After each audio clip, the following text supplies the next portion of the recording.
सो hi everyone. तो आज हम स्टार्ट करने वाले हैं अपनी ट्रिग्नोमेट्री सीरीज को आगे बढ़ाने वाले हैं, है ना। अपनी ट्रिग्नोमेट्री सीरीज को आगे बढ़ाने वाले हैं। आज हम जानने वाले हैं ट्रिग्नोमेट्रिक रेशियोज के बारे में जो कॉम्प्लीमेंट्री एंगल्स के लिए वो होते हैं। तो अगर हम इस पोर्शन की बात करें trigonometric ratios for complementary angles, तो ये पोर्शन ना आपके सीबीएसई के सिलेबस से डिलीटेड है। सीबीएसई के सिलेबस से डिलीटेड है, तो जो भी स्टेट बोर्ड वाले बच्चे हैं उनके पोर्शन से तो डिलीटेड नहीं है। तो आपको ये पढ़ना चाहिए और जानना चाहिए, और सीबीएसई वालों बच्चों वो भी पढ़ ही लो फॉर योर नॉलेज। तो अगर हम बात करें trigonometric ratios for complementary angles, ये कुछ कुछ फॉर्मूले हैं। जैसे sine 90 minus theta cos theta के इक्वल होता है, cos 90 minus theta sine theta के इक्वल होता है, tan 90 minus theta cot theta होता है, cot 90 minus theta tan theta होता है, sec 90 minus theta cosec theta होता है, cosec 90 minus theta sec theta होता है। तो ये तो फॉर्मूले हैं, ये सब फॉर्मूले हैं। इनका अगर हम प्रूविंग देखें ना कि ऐसा क्यों होता है, sine 90 minus theta cos theta बन जाता है, ऐसा क्यों होता है। तो अगर हम इसका प्रैक्टिकल एग्जांपल देखें, है ना, तो एक बात आप समझिए कि अगर मैं एक ना यहाँ पे यहाँ तो ड्रॉ किया हुआ है, छोटा ड्रॉ किया, मैं आपके लिए बड़ा ट्रायंगल एक ड्रॉ कर देता हूँ। अगर हम एक राइट एंगल ट्रायंगल ड्रॉ करें, ड्राइंग पे मत जाइएगा, मेरी ड्राइंग वैसे भी थोड़ी सी खराब है, ठीक है।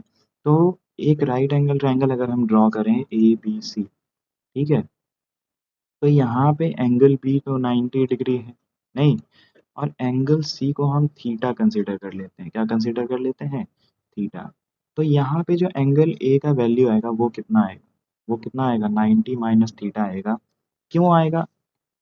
क्यों आएगा इसका हम एक ना सॉल्यूशन देख लेते हैं कि क्यों आएगा 90 माइनस थीटा। तो अगर हम ए बी सी एक ट्राइंगल कंसिडर हमने करा है, अगर हमने एक triangle A B C consider करा है, तो angle A plus angle B plus angle C ये 180 के इक्वल आना चाहिए। नहीं, ट्राइंगल का जो तीनों एंगल्स होता है उसका सम 180 के इक्वल आना चाहिए। ऐसा तो बिल्कुल होना ही चाहिए कि तीनों एंगल का सम 180 के इक्वल आना चाहिए, है ना। क्योंकि ये तीनों एंगल्स क्या हैं? तीनों एंगल्स ट्राइंगल के एंगल हैं, ट्राइंगल के इंटीरियर एंगल हैं। तो अगर हम एंगल ए की बात करें, मान लीजिए अभी हमें नहीं पता है कि 90 डिग्री माइनस थीटा है, ठीक है। तो एंगल बी कितना है? एंगल एंगल ए को हम एंगल ए ही रहने देते हैं, और एंगल बी कितना है? 90 डिग्री है ना। और एंगल सी हमने क्या लिया है? थीटा लिया है, तो ये 180 के इक्वल आ जाएगा, ठीक। तो यहाँ से अगर हम एंगल ए प्लस थीटा, है ना, और ये जो प्लस 90 है, अगर हम इसको इधर लेकर आते हैं तो 180 माइनस 90 हो जाएगा, मीन्स 90, ठीक है।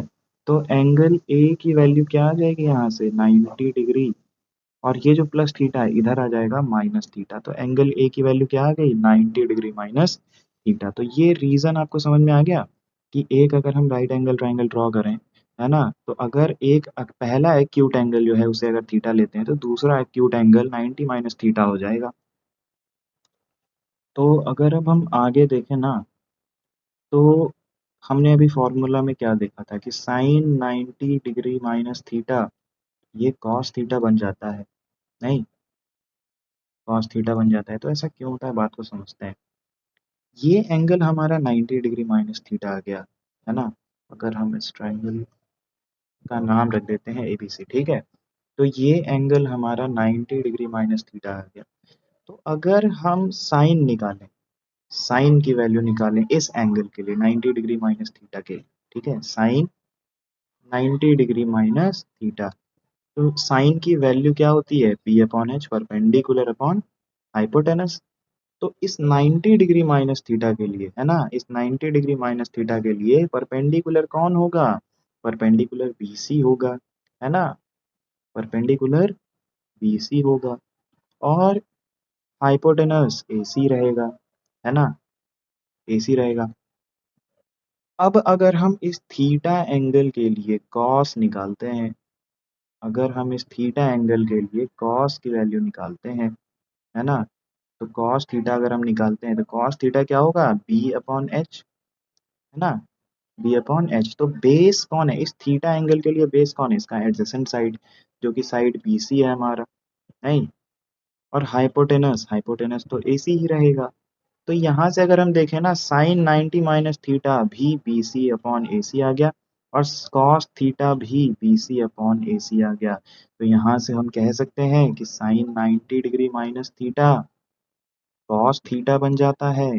नहीं, sine 90 minus theta cos theta बन जाता है। सिमिलरली अगर हम कॉस के बारे में बात करें, कॉस 90 डिग्री माइनस थीटा, तो वो साइन थीटा आ जाएगा, है ना।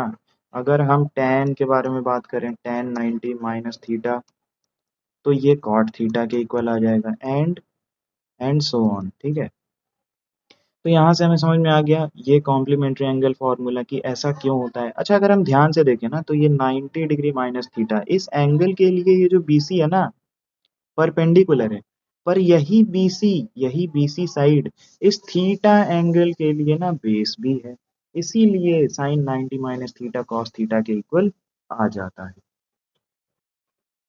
अगर हम कॉसिक के बारे में बात करें अब, तो cosec 90 degree minus theta, cosec 90 degree minus theta ये कितना हो जाता है, ये सेक थीटा बन जाता है।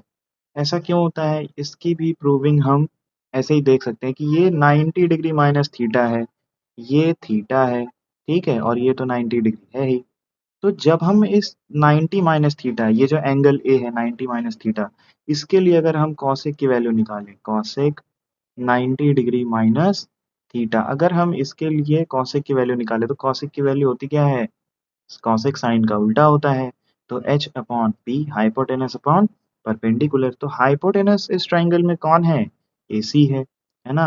और अगर हम देखें 90 डिग्री माइनस थीटा, ये वाला एंगल, इस वाले एंगल के लिए परपेंडिकुलर कौन हो जाएगा, परपेंडिकुलर ये हो जाएगा ना BC साइड, तो परपेंडिकुलर BC। अगर हम अब इस थीटा एंगल के लिए, इस एंगल के लिए, है ना, आपको ध्यान रखना है किस एंगल के लिए हम फंक्शन निकाल रहे हैं।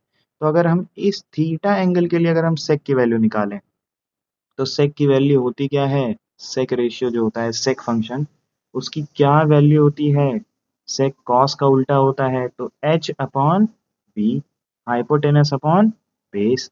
तो इस थीटा एंगल के लिए हाइपोटेनस तो सेम ही रहेगा ना AC, ठीक है, और बेस कौन हो जाएगा, इस थीटा एंगल के लिए जो बेस होगा ना, इसका एडजेसेंट साइड होगा, मींस BC। तो यहाँ से हमने देखा ना, कॉसेक 90 माइनस थीटा भी AC अपॉन BC आ गया, और सेक थीटा भी AC अपॉन BC आ गया। तो यहाँ से हम कह सकते हैं कि cosec 90 minus theta is equal to sec theta, है ना। विथ एग्जाम्पल भी आपको समझ में आ गया कि ऐसा क्यों होता है। तो चलिए अब हम अपने क्वेश्चंस पे आते हैं, इसको अप्लाई करके देखते हैं कि इनको अप्लाई कैसे करना है। तो यहाँ तक हमने कॉम्प्लीमेंट्री एंगल्स फार्मूला के बारे में देख लिया। अब हम देखते हैं कि इनको अप्लाई कैसे करना है। तो सबसे पहली बात कि NCERT में तो ये क्वेश्चंस आपको नहीं देखने को मिलेंगे, क्योंकि CBSE के सिलेबस से ये डिलीटेड है। लेकिन RS अग्रवाल में इसके कुछ कुछ क्वेश्चंस दिए हुए हैं, तो वहीं से ये सारे क्वेश्चंस मैं अरेंज करके लाया हूँ। तो अगर हम अपने सबसे पहले क्वेश्चन की बात करें, तो यहाँ ध्यान से अगर आप देखें तो क्या दिया हुआ है, सबसे पहला क्वेश्चन है sine 65 degree upon cos 25 degree, और plus cos 37 degree multiply cosec 53 degree, है ना, upon tan 15 tan 35 tan 55 tan 75। आपको ये क्वेश्चंस देख के घबराना नहीं। सबसे पहले अगर हम एक चीज़ अगर इसमें ऑब्जर्व करें ना, कि यहाँ देखिए साइन और कॉस दिया हुआ है, और इनके साथ में जो एंगल्स है 65 डिग्री और 25 डिग्री। तो अगर हम 65 और 25 की बात करें ना, तो 65 डिग्री प्लस 35, सॉरी 25 डिग्री, ये 90 के इक्वल आएगा। तो अगर हम देखें ये दोनों कॉम्प्लीमेंट्री एंगल्स हैं, क्योंकि इनका सम 90 डिग्री आ रहा है, तो यहाँ पे हम कॉम्प्लीमेंट्री एंगल फार्मूला का यूज़ करेंगे। कैसे, बात को समझते हैं। तो अगर हम इसके सॉल्यूशन के बारे में बात करें ना, तो साइन 65 डिग्री को हम क्या लिख सकते हैं, ऐसा नहीं लिख सकते क्या, sine 90 minus sine 90 minus 25 degree, है ना। 65 को हम 90 माइनस 25 लिख सकते हैं, है ना। अपॉन में कॉस 25 डिग्री है, प्लस कॉस 37। अगर अच्छा यहाँ अगर हम देखें 37 है और 53 दिया हुआ है, अगर हम 37 और 53 को ऐड करें तो 90 के इक्वल आएगा, तो ये दोनों भी कॉम्प्लीमेंट्री एंगल्स हैं। नहीं, तो कॉस 37 को हम कॉस 90 डिग्री माइनस 53 ऐसा लिख सकते हैं, बिल्कुल लिख सकते हैं। और मल्टीप्लिकेशन में कौन है, cosec 53 degree, divide tan 15 है, tan 35 है, tan 55 है, tan 75 है। इतने सारे फंक्शन दिए हुए हैं, तो यहाँ पे ना हमें ढूंढना पड़ेगा कि कौन किसका कॉम्प्लीमेंट्री है। तो यहाँ पे देखिए अगर तो 15 डिग्री और 75 डिग्री ये दोनों कॉम्प्लीमेंट्री एंगल्स है, तो हम इन दोनों का पेयर बना सकते हैं। 35 डिग्री और 55 दोनों कॉम्प्लीमेंट्री एंगल्स हैं, तो tan 15 को हम क्या लिख सकते हैं, tan 15 को हम tan 90 डिग्री माइनस 75 डिग्री ऐसा भी तो लिख सकते हैं ना।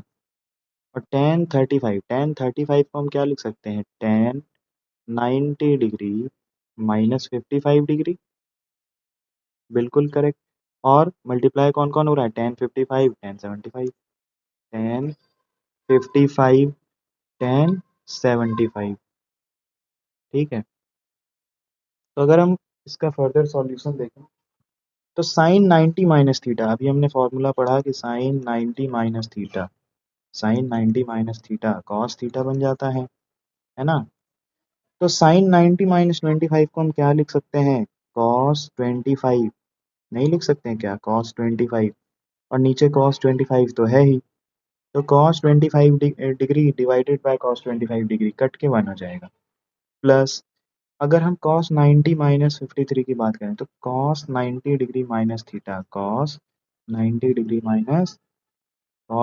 डिग्री माइनस थीटा क्या बन जाता है, साइन थीटा बन जाता है ना।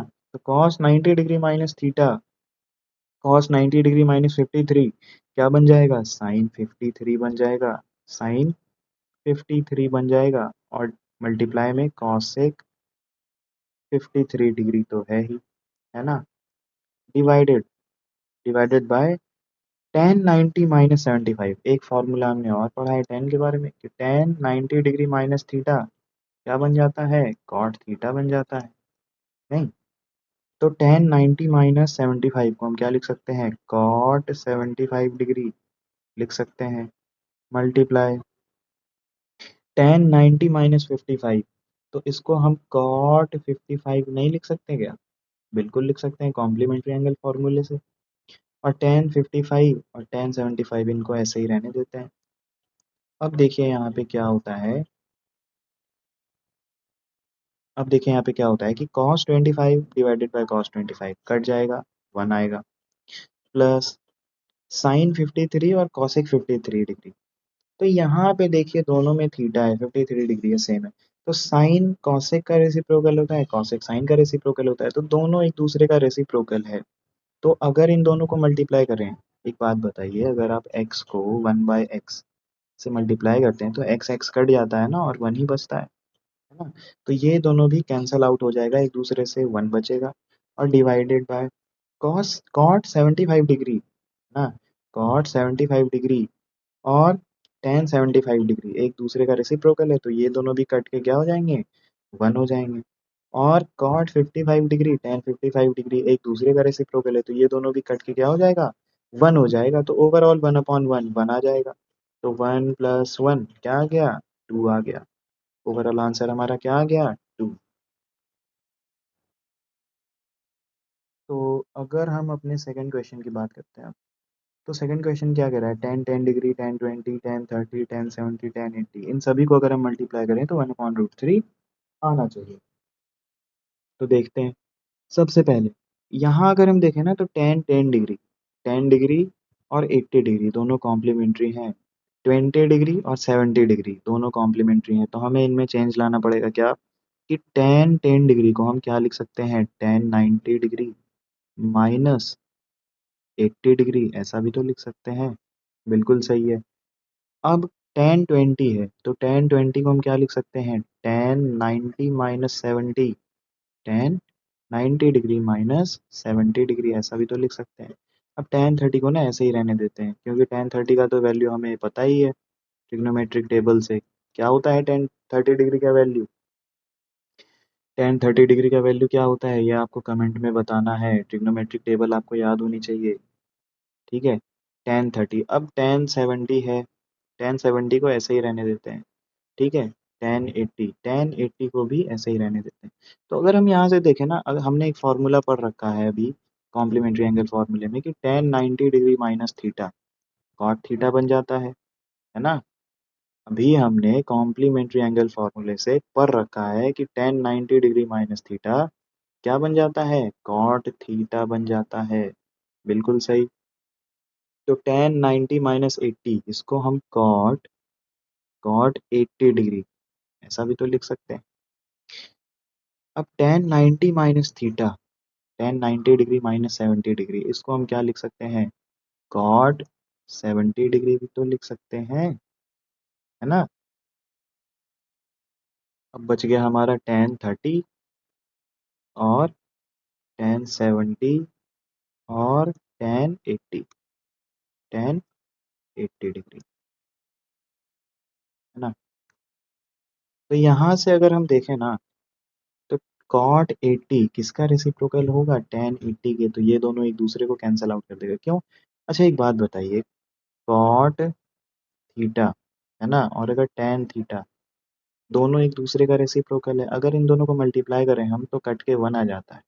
नहीं, जैसे अगर हम कॉट थीटा को 1/tan थीटा लिखते हैं, है ना, मल्टीप्लाई tan थीटा, तो ये तो कट जाएगा और 1 ही आ जाएगा, है ना। इसीलिए हम कहते हैं कि जो रेसिप्रोकल होते हैं ना, जैसे कॉट है और tan है, तो एक दूसरे के रेसिप्रोकल है, ये एक दूसरे को कैंसल आउट कर देते हैं।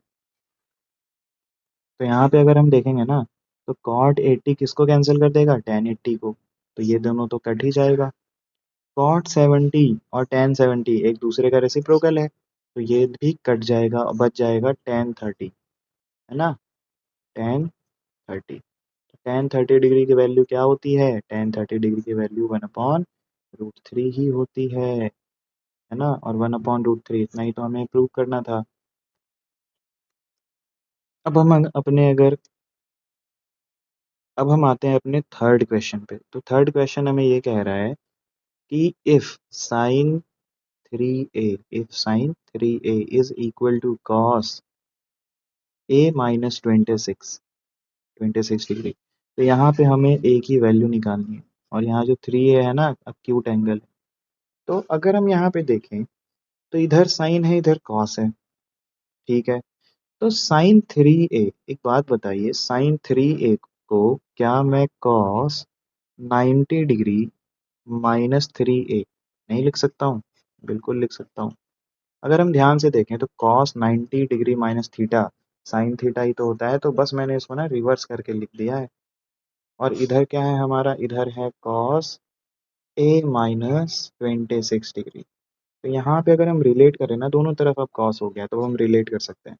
तो 90 degree minus 3a, 90 degree minus 3a, ये किसके इक्वल आ गया, ये इक्वल आ जाता है हमारे a माइनस 26 डिग्री के। ठीक, तो यहाँ से अगर हम देखें तो a प्लस 3a 4a हो जाएगा, और 90 प्लस 26, 90 डिग्री प्लस 26, ये कितना हो जाएगा, 116 डिग्री। तो अगर हम a की वैल्यू निकालें तो 116/4, ये कट जाएगा, ये कट जाएगा, 29 डिग्री आंसर हमारा आ जाएगा। तो a की वैल्यू कितनी आ गई, 29 डिग्री। a की वैल्यू कितनी आ गई, 29 डिग्री। ये है हमारा फोर्थ क्वेश्चन। पर फोर्थ क्वेश्चन आपको खुद से करना है, ताकि आपकी अंडरस्टैंडिंग और क्लियर हो सके। तो ये थी हमारी आज की क्लास। आई होप आपको सब कुछ अच्छे तरीके से समझ में आया होगा। अगर कोई भी डाउट है तो आप कमेंट में कमेंट कर सकते हैं। ठीक है, उस डाउट का मैं आंसर करूंगा, उस डाउट को मैं क्लियर कर दूंगा। So good bye, good bye and take care. खूब अच्छे से प्रैक्टिस करिए क्वेश्चंस को, जितने ज़्यादा से ज़्यादा questions. R S Agarwal, NCERT में तो कम क्वेश्चन है ना। एनसीईआरटी में कम क्वेश्चन है, पर आर एस अग्रवाल में आपके बहुत सारे क्वेश्चन दिए हुए हैं। तो आप आर एस अग्रवाल से क्वेश्चन प्रैक्टिस करिए और अपनी अंडरस्टैंडिंग को और क्लियर और बेहतर बनाइए। सो तब तक के लिए good bye and take care.